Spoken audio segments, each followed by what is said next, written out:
विद्यार्थियों, ये वीडियो हमारा प्रत्यय पर है। प्रत्यय किसे कहते हैं? शब्दों के अंत में जुड़कर उनका अर्थ बदलते हैं।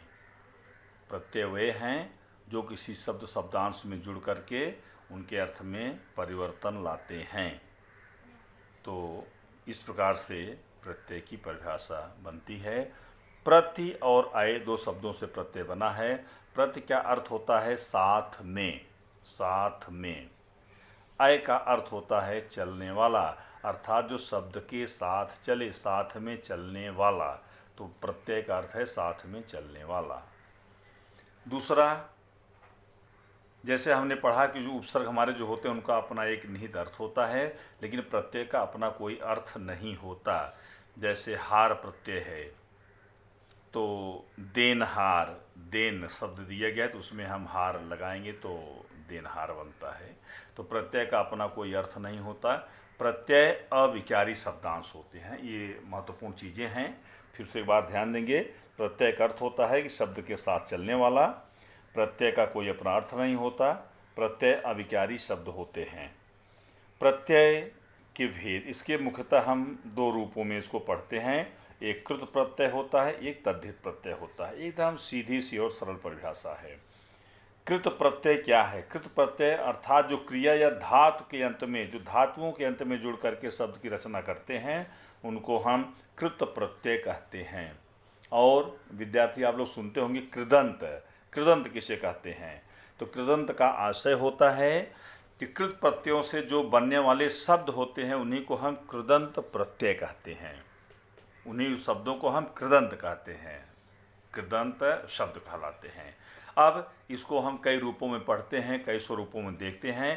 पहला इसका छोटा सा नियम है कि क्रिया के करने वाले व्यक्ति का बोध होता है प्रत्यय लगने के बाद।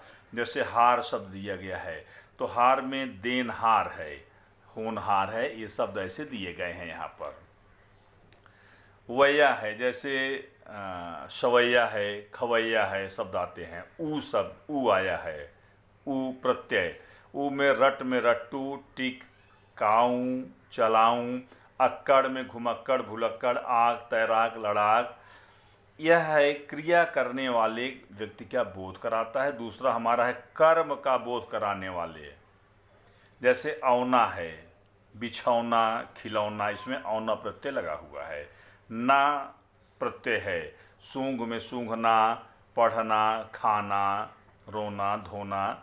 नी है, सुघनी है, छलनी है। उसी प्रकार से ना है, गाना प्रत्यय है। उसी तीसरा इसमें है क्रिया के कारण अर्थात साधन का बोध होता है। जैसे अन प्रत्यय है, अन में जैसे ढक्कन, झाड़न, बेलन, बेल में बेल, न।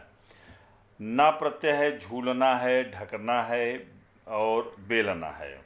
ई प्रत्यय है, जैसे रेती है और धुलाई है। तो इस प्रकार से प्रत्यय में ये स्वरूप हमने देखा। अब अगला इसमें जो शुरू होता है, भाव का बोध कराने वाले।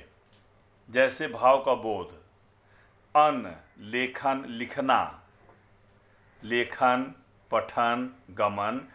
ती प्रत्यय है इसमें, गति, रति, मति। आवा प्रत्यय, भुलावा, बुलावा, छलावा, दिखावा। अंत है, भिड़ंत है, आई है, लड़ाई चढ़ाई है। आवा है, छलावा है, पछतावा है। अगला इसका एक छोटा सा नियम है क्रियामूलक विशेषण। क्रियामूलक, जो क्रिया का बोध हमें कराते हैं। जैसे ता प्रत्यय ता है, डूबता, बहता, रमता, चलता। कर, जाकर, पढ़कर, देखकर। ना, दौड़ना, पढ़ना, सोना, टोकना। या प्रत्यय है, खोया, बोया। आ है, सूखा, भूला, बैठा। तो ये कृत प्रत्यय हमारे हो गए। दूसरा प्रत्यय हमारा तद्धित प्रत्यय। तद्धित प्रत्यय क्या है बताए कि इसके पहले हमने पढ़ा कि जो धातुओं में प्रत्यय लगते हैं वे कृत लगते हैं, और कृत प्रत्यय से बने हुए शब्द हमारे कृदंत शब्द कहलाते हैं। तद्धित प्रत्यय की सीधी सी परिभाषा है जो संज्ञा, सर्वनाम और विशेषण के अंत में, ऐसे शब्द जो संज्ञा, सर्वनाम और विशेषण होते हैं उनके अंत में लगने वाले प्रत्यय को हम तद्धित प्रत्यय कहते हैं। तो ये आप सदैव स्मरण रखें, तद्धित प्रत्यय और कृदंत प्रत्यय, कृत प्रत्यय में क्या अंतर है। कृत प्रत्यय जो धातुओं से लग करके निर्मित होते हैं, तद्धित प्रत्यय जो संज्ञा सर्वनाम और विशेषण से निर्मित हो। इससे द्वारा कुछ निर्मित शब्द हैं, जैसे ई प्रत्यय है तो बंगाली, गुजराती ई लगा है। इक नैतिक है, धार्मिक है, राजनैतिक है, वैचारिक है, सामासिक है, ऐतिहासिक है, बहुत से ऐसे शब्द बनेंगे इसमें। इक एरा प्रत्यय है, चचेरा है, ममेरा है, मौसेरा है, लुटेरा है, फुफेरा है, तमाम ऐसे बहुत से शब्द बनेंगे। पन है, उदाहरण कम दिए गए ताकि वीडियो में स्पेस का मुँह छोटा बने। आप ऐसे ढूंढ करके 10-10, 5-5 उदाहरण आसानी से लिख सकते हैं। पन लड़कपन, अपनापन, बचपन। हट है, चिकनाहट, गर्माहट है, बौखलाहट है, तमाम शब्द बनेंगे। ई है, बुराई है, अच्छाई है, लड़ाई है, मड़ाई है, तमाम बहुत शब्द होंगे। ता दासता, लघुता। क पाठक, क पाठक, लेखक। गर है, जादूगर है, सौदागर है, ऐसे तमाम शब्द इस पर बनते हैं। कार है प्रत्यय, चित्रकार है, पत्रकार है, कलाकार है। वान गाड़ीवान, धनवान, बलवान।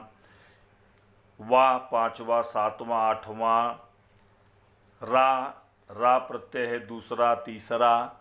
इसी प्रकार से आप वाला प्रत्यय बना सकते हैं। वाला गाड़ी वाला, फल वाला, दूध वाला, चाय वाला आदि ऐसे बहुत से शब्द बन सकते हैं। और अंत में तद्धित प्रत्यय के कुछ जो उदाहरण और हैं उसमें जैसे ई है। ई में टोकरी, सुपारी, पहाड़ी। ई में सब देखेंगे ई यहाँ पर आया हुआ है। री कोठरी, छतरी, बांसुरी। रू ऊ है, ऊ की मात्रा। ऊ बजारू है, पेटू है। ला पिछला, धुंधला। हार होनहार और देनहार। तो इस प्रकार से आपने आज देखा, पहले में उपसर्ग और इसमें प्रत्यय। धन्यवाद।